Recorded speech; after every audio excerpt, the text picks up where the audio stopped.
kyasula muyita n'ekikosi kyaginagayi nekiri kulira ekikosi ekyotukuba n'abalonzi nga basanze nabo ne bandiira mu mbuno bakoowu okukeera nga ne balonda abo be baagala kunkya ne balangiriramu ate be batawa yogera amazima ng'owejjangabika mbu bafuuliddwa nnyo abawumba tuutu. I declare Nagaya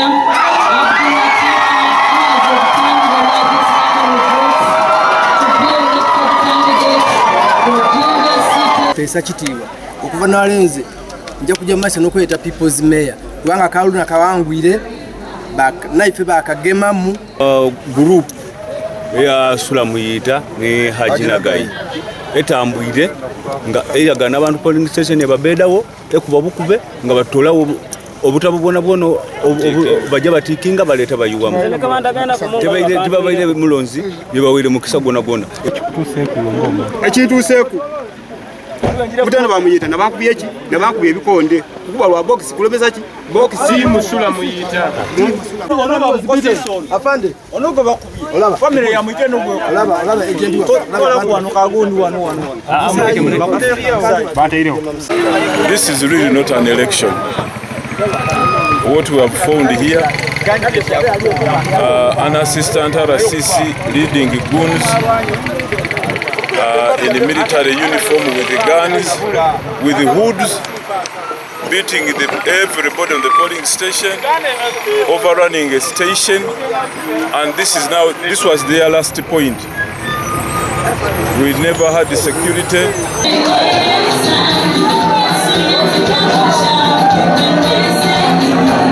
Fawalonderwa ayo abantu okulonda kusitopinze kubanga obululu bona obubairewo Muyita Sulaimani ni group ye jabaire nayo baidye babinga babuwamba babutwala babutikinga bona kale nza bululu bakuwa balonze tikingi ibo bululu babulese era babuforcinga mu ballot boxes.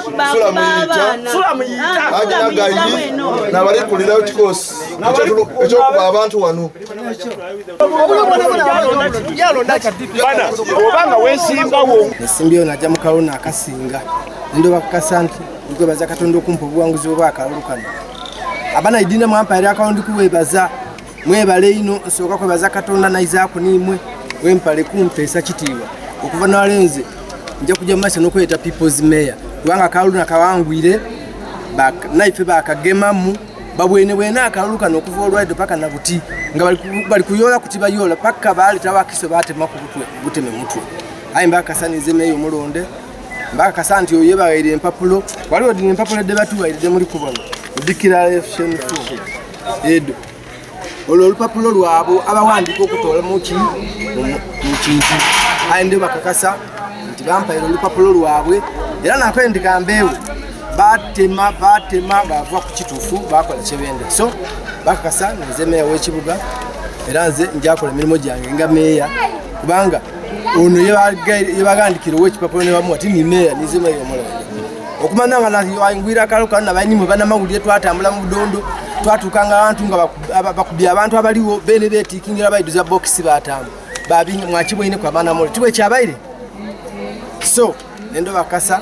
obuwanguzi nzembulina makyazi balangirire mu owundi bana banaidina muje mu maaso n'okundita people's mayor nze njakola emirimu gya bwa meya era oyo ndokulowooza nti anayinda okujja etantala kutujja kwagana mu maaso ga Allah kubanga tune yalondeibwa wedi bakwati buli muntu akulyaza amaanyi omulaga wa Allah bwana ageze okukolera emirimu gyange taidafuna kweyagala mu bulamu bwe era adakubonabona n'owa Allah abonebona ayi nga nize meya omulonde mwe bali kumpa Kalulu era nze njakola emirimu gya bwa meya insha Allah Mungu abankumire nga tulinde ebindi kasanti niza asinza Akalulu bano bakozesa ekibuli baleete mundu mu bwine mu daika 3 baleete mundu bakanga awo nze byalanze tiri mativu mu byo kubanga nize meya ekisigala ku nendo bakasa tosobola kutola omuluka gondo wa contest nze gwe abasirukale gwe ogwekibibi abasulukale gwe basigalanga nabali kugutikinga n'ogugaita kudabaye maze okola kibeta objection ku muluka ogwo therefore tukujja ku challenging ebintu byabwe minu walenga nkola emirimu gyange so tulina okuba nga tutaye empapula editaga bumativu ku kibakoze ng'ovire kunaawo wajale muhabu omuntu amuwa lukumi bw'ovaawo enamulesa mukulu kiganira baye bandita n'omwana wange bamukuba niwo omubona aye nga bali kutambute bululukifu therefore enkola ya gulumi kiganira ne family daabwe ey'okwenda okunaga abantu n'okuba abantu n'okwiba abantu ebyabwe tibajja kubona mirembe mu busogo era nendo bategeeza mulaba bonna mufuwe wiso abo bayibi. Scored 2041 votes. Chirunda Mubarak Idris, sponsored by National Unity Platform, scored 15,783 votes. And Nagaya Abdul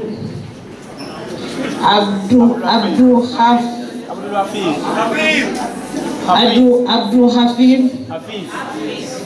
sponsored by the NRM political party, scored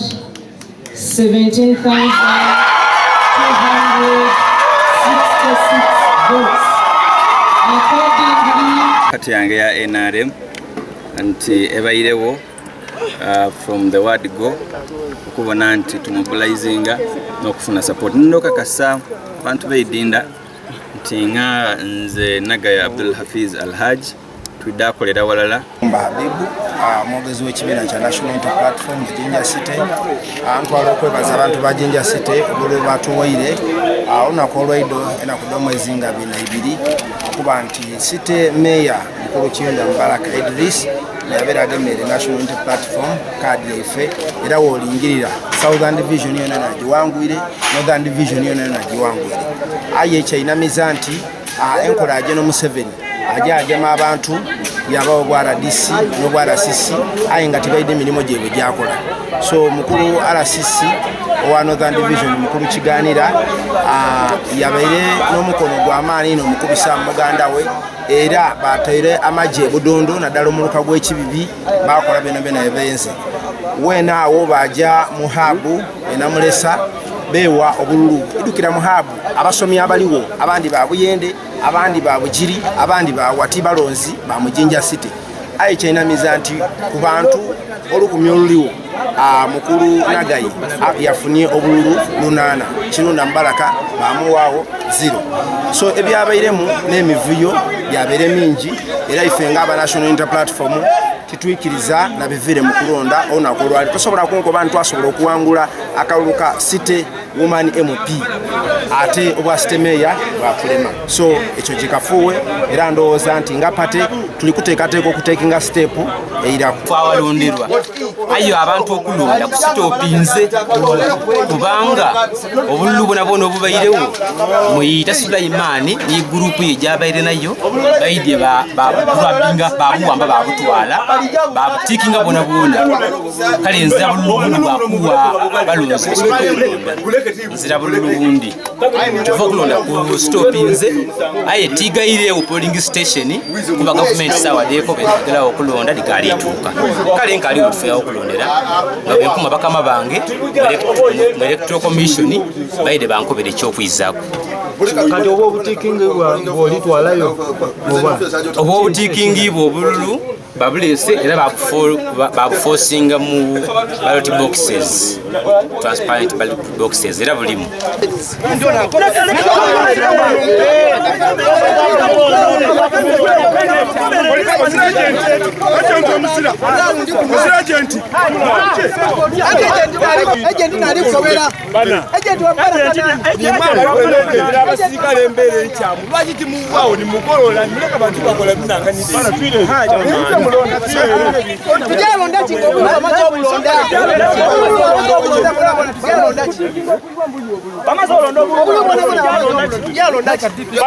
Obanga wensimba wongo idingo olina amaani go kozesa amaani gago obembo twaluso The returning officer, that is Flavia, she's aware of this situation, and the results of this polling station will clearly show that there was vote what? Before this election, Flavia promised us that we are going to use BVVK machines, and we were happy.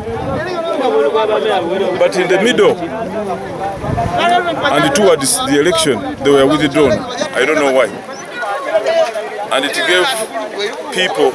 to do what they want. And Flavia, she was also shaking because in the first election she announced NUP MPs, and she was branded a NUP agent. But these were elections. Sula Muyita ni Hajinagai. Etambwire nga eyagana abantu polling station ebabedawo ekuba bukube nga batola obutabo bwona bwono bajja batikinga baleta bayuwamu tebabaire mulonzi yebawaire mukisa gwona gwona yabuwaire mababaire bakalonda abasada 30 n'abakazi 7 baba nga baida babutolawo era bamukubye bamuyuziza eriso bamweta voice tenwa So polling station each deba chankalaina. Polling station ni mulimu. Edisinga dona. Chibibi yona polling station ni 12. Dona. Nga bakole ekintu kirala batikinga wali bus kyonka. Nomulalo okondoka kasabaje bagoze ku bapi. Batola oda. Banage bakula. Dona dagawo. Baje bali bazitinga ku speed nebeyo deibwe. Bagema basam box obululu wona nga wawaire buti ali muyita yesimbyewo Sula Muyita yesimbyewo yeye yeida speed gava mu nemotoka ye yeida parkinga olutusaawo yakwati ndikwenda box ebere muki ebere mu obululu webere mu obululu adi kuna box adi zire wekola ki eva kanu ninze nondesa tusobola kubagaki box bajisika bajibeda kujisula wano kuliyo munji kwa wansi abandi balemesa twajiza ku ajayo ikiyo chide tube tuwanise box eyo koleki